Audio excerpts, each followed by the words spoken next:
Salut et bienvenue sur ma chaîne. Dans ce tutoriel, je vais vous montrer comment faire des beignets de pâte à gâteau. Ces gourmandises conviennent pour toute l'année, mais comme nous sommes dans la période précédant Hanouka, c'est le moment idéal pour les préparer et les partager avec vous.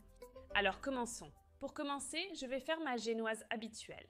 Seulement cette fois, je vais l'adapter légèrement pour ceux qui n'ont pas accès à de la farine autolevante.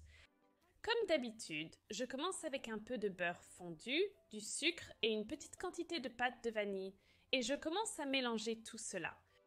J'aime utiliser un fouet car il mélange le sucre et le beurre plus rapidement. Pour les nouveaux sur ma chaîne, cette technique pour faire un gâteau éponge peut sembler différente, mais c'est mon astuce. Comme vous pouvez le voir, le beurre et le sucre s'incorporent très doucement et vous n'obtenez pas de grumeaux de beurre dans votre mélange. Je peux maintenant ajouter directement mes œufs. En les mélangeant, vous pouvez constater que la préparation ne caille pas, un autre avantage de ma technique de gâteau éponge. Mélangez cela jusqu'à ce que je ne vois plus aucun fil d'œuf restant et maintenant je vais ajouter ma farine et ma levure chimique. J'utilise donc de la farine à gâteau. Et cette farine spécifique fonctionne comme la farine blanche ordinaire, mais elle n'est pas accessible à tous. La farine à gâteau contient un peu moins de gluten, ce qui signifie que vous pouvez la mélanger sans développer trop de gluten et rendre votre pâte à gâteau vraiment dure. Après plusieurs essais, cette farine a donné les meilleurs résultats. Et vous pouvez voir à quel point cette pâte est magnifiquement lisse. La pâte est prête. Je vais la mettre de côté et préparer mon moule à beignets. Alors ici, j'ai un moule à beignets spécifique. Maintenant, cela fonctionnera dans n'importe quel type de moule à beignets, qu'il s'agisse de gros beignets ou de petits beignets. Mais l'astuce est de préparer correctement le moule, sinon vos beignets colleront et nous ne voulons certainement pas cela. Surtout parce que nous n'allons pas mettre de papier. Alors ce que je vais faire, même si c'est un moule anti-adhésif, je ne lui fais pas confiance à 100%, donc je vais le tapisser de beurre fondu. Je vais badigeonner une fine couche de beurre fondu sur tout le moule et vous pouvez voir que c'est un moule très anti-adhésif. Même le beurre a du mal à rester sur les côtés du moule. Néanmoins, je vais le faire quand même. Il vaut toujours mieux être du côté de la prudence. Maintenant, je vais chercher du papier avant d'ajouter la farine pour limiter le désordre. Je vais saupoudrer de la farine ordinaire sur ce beurre fondu et cela va former un revêtement anti-adhésif. Donc c'est une excellente astuce si vous faites jamais un gâteau en forme dans des moules plus grands que vous ne pourrez pas forcément tapisser de papier. Une fois la farine uniformément répartie. Je vais le rendre encore plus fin et plus uniforme en tapotant. Le plateau pour qu'il y ait un enrobage uniforme, puis enfin en le tapotant à l'envers pour libérer toute la farine excédentaire et je le tape directement sur le papier qui facilitera le nettoyage. Après un peu plus facile et vous pouvez voir que c'est une boîte parfaitement alignée. Il y a de plus gros morceaux de beurre mais je ne m'en fais pas trop pour ça. Je peux maintenant nettoyer avec soin l'excès de farine et la réutiliser. Il est maintenant temps de remplir le moule. Donc, parce que vous devez contrôler la quantité de pâte qui va dans chaque anneau de beignet, je vais utiliser une poche à douille. Donc, je vais mettre une poche à douille dans une cruche à mesurer et ensuite, j'aurai les mains libres pour remplir la poche à douille avec la pâte.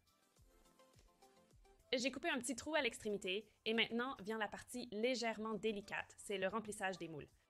Donc très soigneusement, je vais verser la pâte dans le moule, mais je ne remplirai chaque anneau qu'à un peu plus de la moitié. Si vous remplissez trop ces anneaux, ce qui se passera, c'est que le gâteau montera trop et vous perdrez ce trou au milieu. Il m'a donc fallu quelques essais pour m'habituer à ne pas trop remplir le moule, afin de conserver cette forme d'anneau de beignet. Une fois que vous avez rempli tout le moule, vous pouvez maintenant le faire cuire au four, mais juste avant de le faire, j'ai remarqué qu'il y a pas mal de bulles d'air, donc je vais taper le plateau quelques fois pour libérer ces bulles d'air, sinon elles resteront et créeront des poches d'air dans les gâteaux. Il est prêt pour le four. Je vais le cuire à basse température. 160 degrés Celsius pour qu'ils cuisent plus lentement, sinon ils vont trop gonfler et potentiellement craquer sur le dessus aussi, et cela prendra 16 à 18 minutes selon votre four jusqu'à ce qu'il soit entièrement cuit. Et doré. Et comme vous pouvez le voir, les gâteaux ont cuit parfaitement.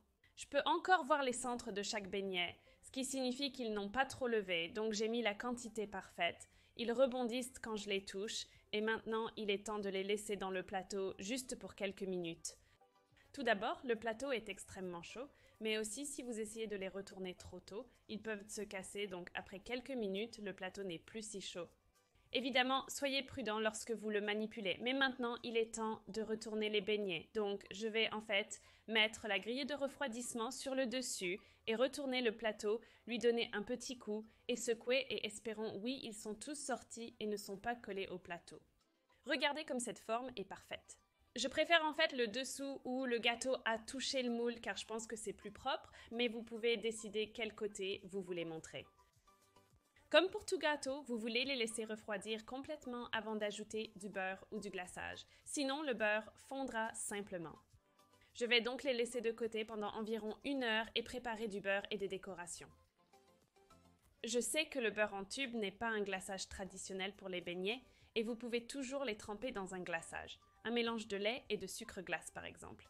Cependant, j'ai aussi reçu ces incroyables vermicelles et donc j'ai mélangé un peu de mon beurre de meringue suisse et je l'ai coloré pour qu'il corresponde à la palette de vermicelles. J'ai quelques formes différentes d'embouts étoilés sur les poches à douille et comme je l'ai dit, j'ai aussi ces magnifiques mélanges de vermicelles, donc je pense que ces beignets vont avoir un aspect vraiment spécial. Yeah! Je veux donc assortir la crème au beurre et les vermicelles en restant dans le thème. Donc, je vais continuer avec de la crème au beurre rose dans une petite douille étoilée et faire de très petites rosettes et quelques étoiles. Et il y a un peu de turquoise dans le mélange de vermicelles, donc je vais continuer avec un peu de bleu. Et combler les lacunes en pêchant un peu. Je peux maintenant ajouter les vermicelles.